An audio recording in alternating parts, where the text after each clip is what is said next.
اس کے بعد حضرت حسن کی خلافت ہوئی 6 مہینے. لیکن اب جب جنگ کا معاملہ ہوا تو حضرت حسن نے دستبرداری اختیار کر لی، حضرت معاویہ کو تسلیم کر لیا خلیفہ. حضرت معاویہ صحابی ہیں، کاتب وحی ہیں، حضور کے برادر نسبتی ہیں، صالح ہیں. ام حبیبہ بہن ہے ان کی، جو حضور کی زوجہ محترمہ ہے. ان کا مقام بہت بلند ہے، لیکن ہم انہیں خلفائے راشدین میں شامل نہیں کرتے، اس لیے کہ ان کا جو خلافت کو اختیار کرنا یا حکومت اختیار کرنا یہ قبائلی عصبیت کی بنیاد پر تھا، باہمی مشورے کی بنیاد پر نہیں تھا. لیکن 20 سال تک ان کا دور حکومت ہے اور کوئی خونریزی نہیں، کوئی غارت گری نہیں، کوئی اختلاف نہیں، کوئی بغاوت نہیں، کوئی جھگڑا نہیں. مدبر اس درجے کے تھے. اب آئیے آخری سٹیج آئی. حضرت معاویہ کو مشورہ دیا گیا. مغیرہ ابن شعبہ ایک بزرگ صحابی تھے کہ دیکھیے جناب امیر، مسلمانوں میں اختلاف ہوا، 4.5 سال 5 سال خانہ جنگی رہی. اب اگر پھر معاملہ آپ کے انتقال کے بعد ایسے ہی چھوٹ گیا تو اختلافات ہوں گے، جھگڑے ہوں گے، مختلف دعوے دار سامنے آئیں گے، جنگیں ہوں گی، پھر دوبارہ جو ہے فساد ہو جائے گا. آپ کسی کو نامزد کر دیجیے. اور پھر مشورہ دیا اپنے بیٹے یزید کو نامزد کر دیجیے. حضرت معاویہ ریلیکٹنٹ رہے، لیکن اس کے بعد انہوں نے مان لیا اور فیصلہ کر لیا. یہاں میں چاہتا ہوں کہ بات سمجھ لیں اچھی طرح. اس معاملے میں اگر آپ حضرت معاویہ کی نیت پر شک کریں گے تو مجھے آپ کے ایمان پر شک ہو جائے گا. نیت پر نہیں، غلطی ہو سکتی ہے. صحابی ہیں، نیت غلط نہیں تھی. نیت کیا تھی؟ اور میں سمجھتا ہوں 100% درست تھی کہ اب اتنا پانی گزر چکا ہے پل کے نیچے سے وقت کے دریا میں کہ بارے صحابہ سب رخصت ہو چکے. اب اکثریت 9 مسلموں کی ہے، عصبیتیں بھی ہیں، قبائلی عصبیتیں ختم تو نہیں ہوئی. لہذا جب تک کوئی قبائلی عصبیت پیچھے نہیں ہوگی حکومت کے، حکومت نہیں چل سکے گی. یہ ابن خلدون کا لفظ ہے، عصبیت، کوئی چیز جو جوڑے آپ کو. تو دینی عصبیت اب کمزور پڑ گئی ہے، اس لیے کہ حضور نے جن کو تربیت دی تھی وہ اب گئے، اکثر و بیشتر گئے. اب اگر ایسے ہی چھوڑ دیا گیا اور کوئی قبائلی عصبیت پشت پر نہ آئی تو پھر خانہ جنگی ہوگی. 5 سال تک ہوئی. اس بنا پر انہوں نے اسے صحیح سمجھا. آپ اختلاف کر سکتے ہیں، صحابہ کی رائے سے اختلاف ہو سکتا ہے، لیکن آپ ان کی نیت پر شک نہیں کر سکتے. بہرحال واقعہ کیا ہے تاریخی اعتبار سے کہ یہ 10ویں سال میں نامزد کر دیا یزید کو اپنے بعد خلیفہ کے لیے، ولی عہد. اس وقت تقریباً سب نے بات مان لی سوائے 5 افراد کے. وہ 5 افراد بہت اہم تھے، بہت. ابو بکر اہم ترین آدمی تھے، ان کے بیٹے عبد الرحمن ابن ابو بکر. عمر نمبر 2 تھے، عبداللہ ابن عمر. زبیر عبداللہ ابن زبیر. عباس عبداللہ ابن عباس. اور حسین ابن علی. حضرت حسن کا انتقال ہو گیا. اہل تشیع کا کہنا یہ کہ زہر دیا گیا، واللہ عالم، میں کچھ نہیں کہہ سکتا. میں کوئی تاریخ کا محقق اس معنی میں نہیں، میں موٹی موٹی باتیں جانتا ہوں. بہرحال انتقال ہو گیا. 5 آدمیوں نے نہیں مانا. لیکن دیکھیے یہ تھی تدبر کی بات حضرت امیر معاویہ کی. کوئی دباؤ نہیں ڈالا، کوئی جبر نہیں کیا، کوئی کسی کو نقصان نہیں پہنچایا کہ نہیں مان رہے تو یہ کر دیں. نہیں، دیکھیں گے جب وقت آئے گا. جب وقت آیا حضرت معاویہ کے انتقال کے بعد اب ایک صاحب جا چکے تھے، حضرت عبد الرحمن ابن ابی بکر فوت ہو چکے، اب 4 رہ گئے، 3 عبادلہ، عبداللہ ابن عمر، عبداللہ ابن عباس، عبداللہ ابن زبیر، ایک حسین ابن علی رضی اللہ تعالی عنہم اجمعین۔ جب بیعت ہو گئی یزید کی تو اب ان کے درمیان اختلاف ہوا۔ یہ بات اچھی طرح سمجھ لیجئے، تاریخی حقائق، موٹے حقائق کو چھوڑ کر باریکیوں میں جب پڑھتے ہیں تو معاملہ غلط ہو جاتا ہے۔ موٹے حقائق کو سمجھیے، جیسے کہتے ہیں میکرو اکنامکس اور مائکرو اکنامکس۔ میکرو ہسٹری جو ہے، 2 ایک طرف ہو گئے، 2 ایک طرف ہو گئے۔ عبداللہ ابن عباس کی رائے ہوئی کہ اگرچہ یہ غلط کام ہوا ہے، یہ قیصر و کسریٰ کی سنت پر عمل ہو رہا ہے، لیکن یہ ایسی بڑی بات نہیں ہے کہ خون ریزی شروع کر دی جائے اور امن و امان ختم ہو جائے۔ یہی بات عبداللہ ابن عمر کی ہو گئی، یہ 2 تو ایک یکجا ہو گئے۔ مصلحت کہہ لیں جو بھی سمجھے، لیکن نیت پر حملہ نہیں کر سکیں گے آپ۔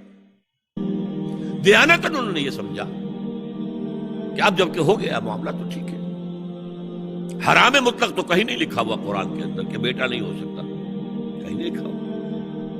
بہرحال ان 2 کی رائے یہ ہوئی کہ اگرچہ کام غلط ہے لیکن اتنا غلط نہیں ہے کہ اس کو چیلنج کیا جائے اور اس سے جو ہے خانہ جنگی شروع ہو جائے اور فساد شروع ہو جائے۔ 2 کی رائے یہ ہوئی کہ نہیں، we have to challenge it come what میں۔ عبداللہ ابن زبیر، حسین ابن علی رضی اللہ تعالی عنہما یا عنہم، تو یہ 2 علیحدہ، ان 2 میں اب اختلاف ہوا۔ عبداللہ ابن زبیر کی رائے یہ تھی کہ یہی مقیم رہو مکے میں، حجاز میں، مکے اور مدینے میں، یہاں سے ریزسٹنس موومنٹ ہم شروع کریں گے، کیونکہ یزید کی خلافت تو دمشق میں تھی، بہت دور۔ حضرت حسین کو خطوط آ رہے تھے کوفے سے، کوفہ حضرت علی کا صدر مقام رہا تھا، اور جن سبائیوں نے فتنہ پیدا کیا تھا حضرت عثمان کے خلاف وہ بھی وہیں آباد تھے۔ انہوں نے خطوط کا تاکہ باندھ دیا، آپ آئیے ہم آپ سے بیعت کریں گے اور کھڑے ہوں گے اور مقابلہ کریں گے اور اس یزید کی حکومت ختم کریں گے۔ ڈاک کے تھیلے بھرے ہوئے حضرت حسین نے فیصلہ کیا کوفے جانے کا، بہت روکا۔ عبداللہ ابن عباس بہت ان سے بزرگ تھے عمر میں، اور ویسے بھی ایک اعتبار سے نانا تھے، ایک اعتبار سے پڑدادا تھے حضرت عبداللہ ابن عباس۔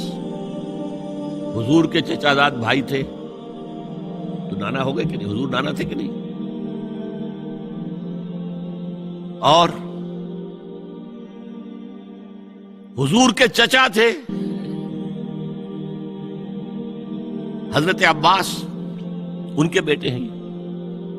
تو اس اعتبار سے حضرت علی رضی اللہ تعالیٰ عنہ کے کیا ہو گئے؟ چچا۔ بہرحال میں کچھ گڑبڑ کر رہا ہوں اس وقت۔ وہ دوڑتے جا رہے تھے کہ حسین خدا کے لیے مت جاؤ، خدا کے لیے مت جاؤ، یہ کوفی تمہارا ساتھ نہیں دیں گے، الکوفی لا یوفی، کوفی وفا نہیں کرتا وعدہ، اور خدا کے لیے اگر جانا ہے اپنے گھر والوں کو یہاں چھوڑ دو۔ بس حضرت حسین پر رضی اللہ تعالی عنہ جو ایک کیفیت تھی، انہوں نے سب باتوں کو نظر انداز کیا۔ وہاں ہزاروں لوگوں نے مسلم بن عقیل جو حضرت حسین کے نمائندے کی حیثیت سے پہلے گئے تھے، ان کے ہاتھوں پر بیعت کیا، وہ خطوط آ رہے تو اور بھی بات پختہ ہو گئی۔ ابھی راستے ہی میں تھے کہ پتہ چلا کہ ابن زیاد گورنر بن کر آیا ہے، اور اس نے جو وہاں پر تشدد کیا ہے اور ڈنڈا برسایا ہے، سب بیعت توڑ کے گھروں میں چھپ گئے، اور مسلم بن عقیل جو ہیں وہ بے یار و مددگار شہید بھی کر دیے گئے۔ حضرت حسین نے ارادہ کیا کہ واپس ہو جائے مدینے کی طرف۔ اب مسلم بن عقیل کے بیٹے جو ہیں، وہ عرب کی ایک غیرت ہے، ایک آنر جسے آج کل کہتے ہیں، ہم اپنے باپ کا بدلہ لیے بغیر نہیں جائیں گے،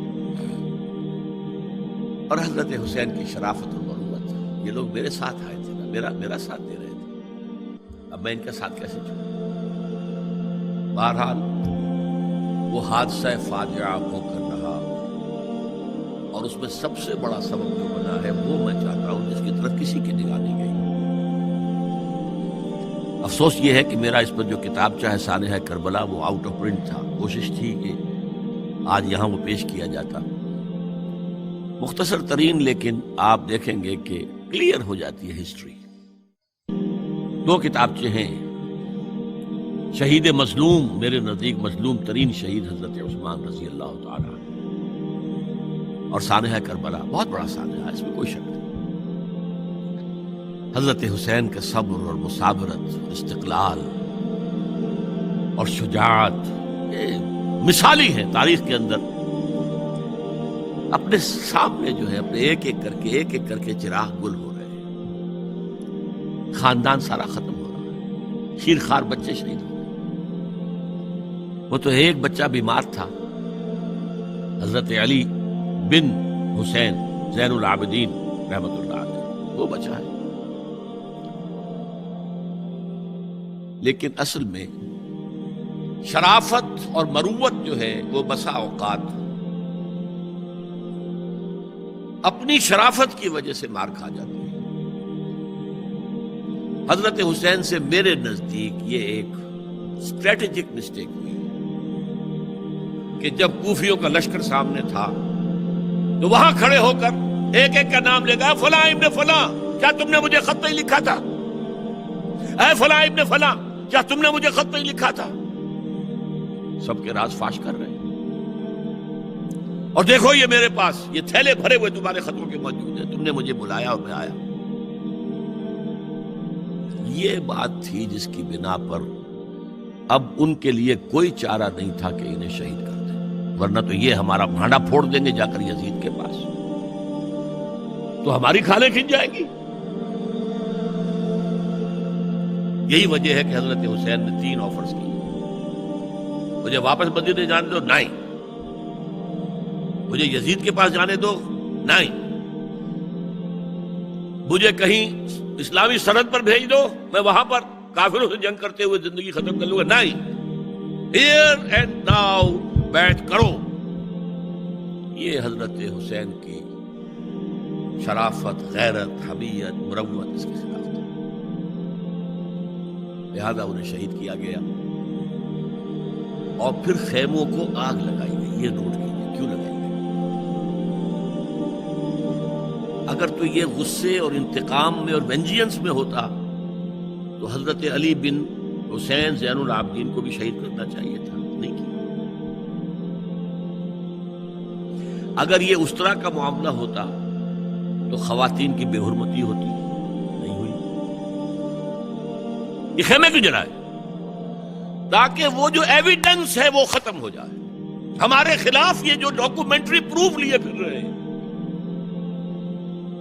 خیمے جلیں گے اور یہ تھیلے بھی جل جائیں گے اور یہ خود بھی جل جائیں گے اور ہم بچ جائیں گے. یہ ہے میرا تجزیہ. بہرحال اس میں کوئی شک نہیں کہ تاریخ انسانی کے عظیم حوادث میں سے وہ ہے، اور میرے نزدیک حضرت حسین رضی اللہ تعالیٰ عنہ کا اختلاف کر سکتا ہے، جو چاہے کرے. حضرت حسین سے اختلاف کرے اور اتفاق کرے حضرت عبداللہ ابن عمر، عبداللہ ابن عباس کے ساتھ، تب بھی ٹھیک ہے. اور اگر حضرت عبداللہ ابن عباس اور عبداللہ ابن عمر سے اتفاق کرے اور حضرت حسین ان سے اختلاف کرے، تب بھی شک ہے. معصوم کوئی نہیں. ہمارے نزدیک معصومیت خاصہ نبوت ہے. نبوت ختم ہوئی حضور پر، معصومیت ختم ہوئی. غلطی ہر ایک سے ہو سکتی ہے اور آپ رائے رکھ سکتے ہیں، لیکن کسی صحابی کی نیت پر حملہ نہیں کریں گے. صحابی کی نیت پر حملے کا مطلب کیا ہے کہ محمد صلی اللہ علیہ وسلم تزکیہ نفس نہیں کر پائے. یہ ریفلیکٹ کرے گی حضور کی اس پوری کی پوری جد و جہد پر کہ شخصیت سازی نہیں کر پائے محمد صلی اللہ علیہ وسلم. نہیں، معاذ اللہ ثم معاذ اللہ ثم معاذ اللہ. بہرحال یہ ہے تاریخ کے اعتبار سے ہمارے ہاں جو عظیم ترین ذی الحج کے مہینے میں حضرت عثمان شہید ہوئے تھے. 28 ذی الحج کو حضرت عمر پر حملہ ہوا تھا. 1 محرم کو ان کی شہادت ہوئی تھی. 10 محرم کو یہ سانحہ کربلا پیش آیا تھا. یہ ہماری اس ابتدائی تاریخ کے اہم لینڈ مارکس ہیں جنہیں ہم شہادت کے نام سے جانتے ہیں. لیکن میں اب پھر دوبارہ کہوں گا، یہ اللہ کی راہ میں قتل ہوئے. وَلَا تَقُولُوا لِمَنْ يُقْتَلُ فِي سَبِيلِ اللَّهِ أَمْوَاتٌ بَلْ أَحْيَاءٌ وَلَٰكِنْ لَا تَشْعُرُونَ. ولا تحسبن الذین قتلوا فی سبیل اللہ امواتا بل احیاء عند ربہم یرزقون. لیکن وہ شہادت علی الناس کی ذمہ داری جو مجھ پر اور آپ پر ہے، حضرت حسین کو یاد کر لیں، حضرت عثمان کو یاد کر لیں، ان کے لیے کوئی رنج اور غم کا اظہار کر لیں، اس سے کچھ حاصل نہیں ہے. حاصل تو یہ ہے کہ شہادت علی الناس کی تیاری کی جائے. اپنی ذاتی زندگی میں آج سے گواہی دیجیے اللہ کے بندے ہونے کی، اپنے عمل میں، اپنے قول میں، اور کوشش کیجئے کہ مل جل کر اس ملک کے اندر وہ نظام برپا کریں کہ جو شہادت علی الناس دین حق کے ایک کامل نمونے کے طور پر دنیا پر حجت قائم کر دے کہ دیکھ لو اپنی آنکھوں سے یہ ہے وہ دین حق جو محمد لے کر آئے تھے. اللہ تعالیٰ مجھے اور آپ کو اس کی توفیق عطا فرمائے.